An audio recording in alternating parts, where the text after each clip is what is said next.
क्या कहेंगे समीर गाजी साहब, आज औरंगाबाद आना हुआ आपका एक प्रोग्राम में आए, शरीक हुए थे, अभी आपसे हमसे मुलाकात हुई, क्या तैयारियां चल रही है आपकी उम्मीद पोर्टल को लेकर? उम्मीद पोर्टल के ताल्लुक से शुरू में तो हमें काफ़ी परेशानियों का सामना करना पड़ा, दुश्वारियों का सामना करना पड़ा, लेकिन अभी हमारा सेटअप बहुत अच्छा चल रहा है। शुरुआती दौर में पूरे इंडिया में जो भी पोर्टल का काम चल रहा था उसमें सबसे ख़राब हालत थी महाराष्ट्र वक्फ बोर्ड की, लेकिन जब हमने उसके ऊपर जाना कि क्या क्या परेशानी है, जो प्राइमरी स्टेज पे जो परेशानी है वो दूर करने की कोशिश की। आज कल रात का स्टेटस ये है कि ऑल इंडिया में पहले 2 में हमारा महाराष्ट्र स्टेट आया है। हम लोगों ने 20,000 इंस्टीट्यूट, 20,000 प्रॉपर्टीज़ को अपलोड किया है अभी तक। हमारे सारे स्टाफ को, जैसे कि हमने इससे पहले भी बताया था कि सारे डेस्क हम बंद कर चुके हैं दिगर काम के लिए, ओनली एंड ओनली सिर्फ वक्फ पोर्टल का काम चालू है, वक्फ इंस्टीट्यूट को अपलोड करने का काम चालू है, और इस तरीके से हमको रिस्पांस हमारे स्टाफ की तरफ से भी अच्छा मिल रहा है। आज हमने एक नई पहल करने का काम किया है। हज हाउस के अंदर आज कुछ हमने कॉलेजेस में, इंस्टीट्यूट्स के अंदर एक स्टूडेंट्स से अपील की थी। उन स्टूडेंट्स को हमने आज बुलाया था हज हाउस में, तकरीबन 70 से 80 स्टूडेंट्स आए थे, उनको हमने ट्रेनिंग देने का काम किया। और वक्फ बोर्ड की तरफ से हज हाउस के अंदर हमने यहाँ पर एक 70 से 80 कंप्यूटर जो हमने बाहर से कुछ खरीद कर, कुछ किराए पर लेकर हमने यहाँ पर काम शुरू किया है। और हमें उम्मीद है कि उम्मीद पोर्टल पे हम 100% खरे उतरने की कोशिश करेंगे इंशाल्लाह।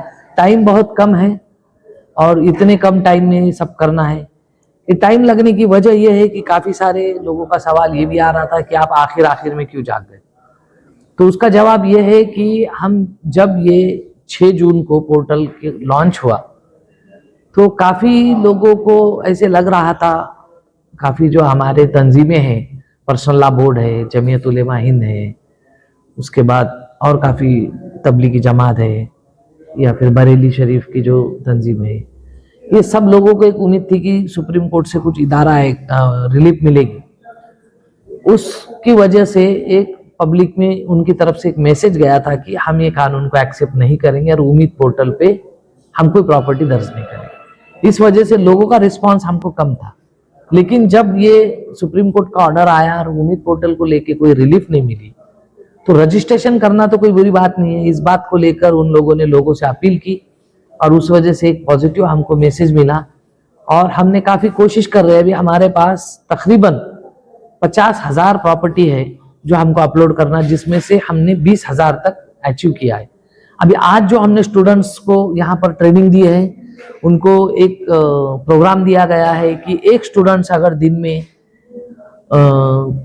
10 प्रॉपर्टी ऐड करता है उम्मीद पोर्टल पे, तो हम उसको पर प्रॉपर्टी 75 रुपीज़ देंगे, और अगर वो 10 से 15 के बीच में अगर होता है तो उसको 100 रुपये प्रॉपर्टी मिलेगा, और अगर वो 15 से आगे भी प्रॉपर्टी अपलोड करने में सक्सेस होता है तो उसको हम 125 रुपये देंगे। इस तरीके से हमारे तिजोरी पे 30-40 लाख रुपए का बोझा गिरने वाला है, लेकिन हम ये पोर्टल पे की प्रॉपर्टी अपलोड करने में इंशाल्लाह कामयाब हो जाएंगे। नागरिकों का कहना है कि ये 5 दिसंबर जो डेट है ये बहुत कम वक्त है, वक्त बढ़ाना चाहिए और महीना 2 महीना ऐसी। देखिए, पैरेलल वो एक कोशिश अलग है, इसके अंदर जो है तो जो टेक्निकली प्रॉब्लम्स आ रहे हैं वो प्रॉब्लम्स हम डे बाय डे उनका जो हेल्पलाइन सेंटर है उसके ऊपर अपलोड कर रहे हैं, मेल भेज रहे हैं, वहाँ से हमको रिस्पांस आता है कि हम इसके ऊपर काम कर रहे हैं। अब इन चीज़ों को लेकर अगर सुप्रीम कोर्ट में अच्छे से पेश किया जाए तो शायद सुप्रीम कोर्ट इसकी डेट बढ़ा सकेगा, लेकिन हम उसके भरोसे पे बैठ नहीं सकते।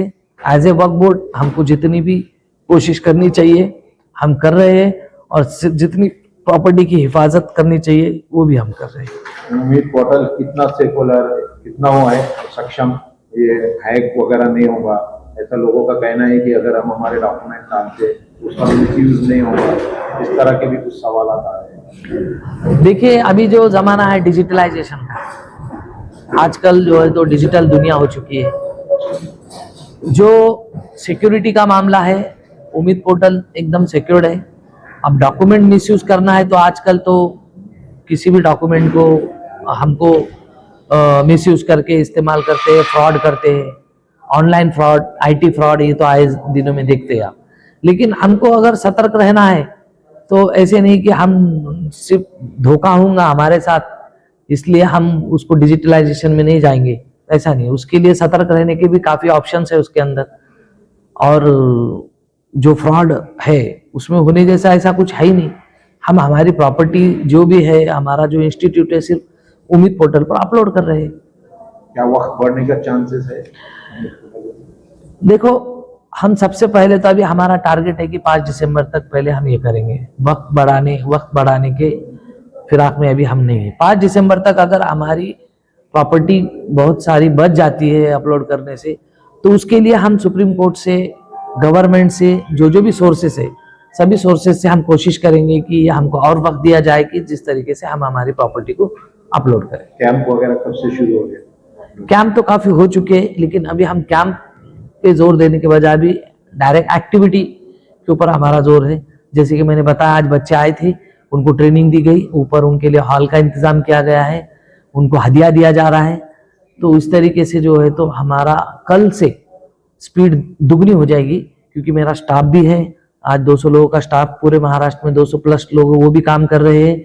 प्लस ये जो नए बच्चे मुझे मिले हैं अभी, तो ये बच्चे का मेरी डबल ताकत हो जाएंगे। तो इंशाल्लाह हमारा जो नंबर ऑफ रजिस्ट्रेशन है कल से दुगना हो जाएगा। क्या हज हाउस में कार्यक्रम होगा? डिटेल बताइए, कैसा रहेगा? यहाँ लोगों ने आना चाहिए? देखिए, जिनके पास डॉक्यूमेंट्स है अपने इदारे के, लेकिन अपलोड करने के लिए कोई सोर्स नहीं है, तो वो आइए हज हाउस। हज हाउस के अंदर 1-2 रूम में हमारे 70-80 बच्चे बैठे हुए जो काम कर रहे हैं कंटिन्यूस। आप अगर इदारा अपलोड करना चाहते हो, आपके डॉक्यूमेंट लेके आ जाइए हमारे पास, के बच्चे आपको अपलोड करके दे देंगे। सब फ्री ऑफ कॉस्ट है? फ्री ऑफ कॉस्ट, कोई उसका अपलोडिंग नहीं। चार्जेस है वो हम पे कर रहे हैं बच्चों को।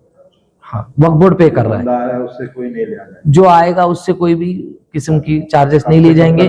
और इस तरीके के चार्जेस अगर वक्फ बोर्ड से या फिर हमारे जो अपॉइंटेड रिप्रेजेंटेटिव एम्प्लॉय है उनकी तरफ से अगर कोई चार्जेस मांगे जाते हैं तो बिल्कुल हमें बताइए, हम उसकी दखल लेंगे।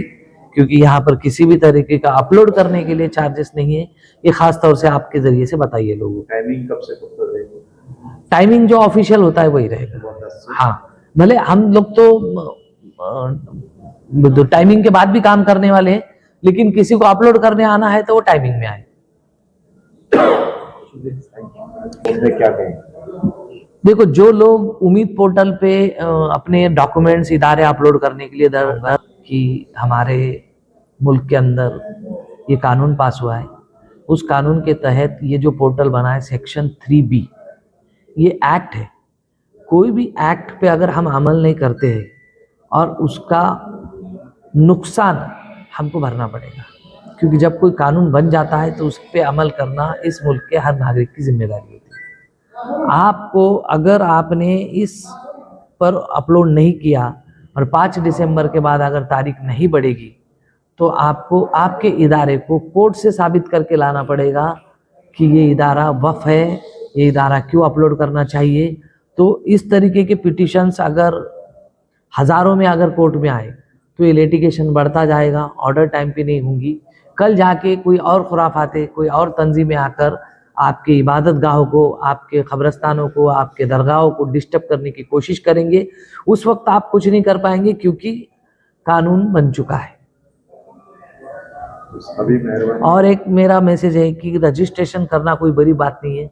हम लोग आज गाड़ी खरीदते हैं तो उसका रजिस्ट्रेशन करते, मकान खरीदते उसका रजिस्ट्रेशन करते, तो हमारे वक्फ इंस्टीट्यूशन का रजिस्ट्रेशन क्यों ना करें? बस यही बात मैं सबसे आपके जरिए से लोगों से अपील करना चाहता हूँ।